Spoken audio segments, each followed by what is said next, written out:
আজ আমরা শিখব কিভাবে আমাদের ছোট্ট রুমকে বানাবো এক লাক্সারি পেন্ট হাউস। আসো দেখি কিভাবে বেড, ওয়ার্ডরোব আর ঘর। ইয়ার এই রুম না মজার ঘর। বেড, ওয়ার্ডরোব, স্টাডি টেবিল সবকিছু আছে, শুধু জায়গা নেই। মা তো নক না করে ঢুকে পড়ে, প্রাইভেসি বলে কিছুই নেই। চলো এই মেস ঠিক করি। প্রথমে 2 ওয়ার্ডরোবকে পাশে রাখো, হয়ে গেল ওয়াক ইন ক্লোসেট। পারফেক্ট জায়গা লং ড্রেসের জন্য, আর নিচে 2টি স্টোরেজ বিনস, মোজা আর ছোটখাটো জিনিসের জন্য। দেখতে স্টাইলিশ আর স্পেসও বেঁচে গেল।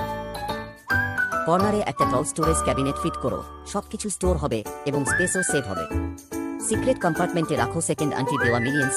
বেডসাইডে একটা চার্জিং পয়েন্ট এবং ছোট শেলফ লাগাও, বেডসাইড টেবিলের খরচাও বাঁচাও এবং বেড টাইম রিডিং এর জন্য পারফেক্ট।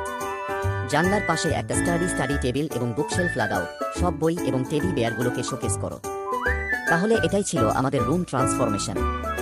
দেখতে ছোট, কিন্তু এখন পুরোপুরি ফাংশনাল এবং স্টাইলিশ। মাও খুশি, আমরাও খুশি।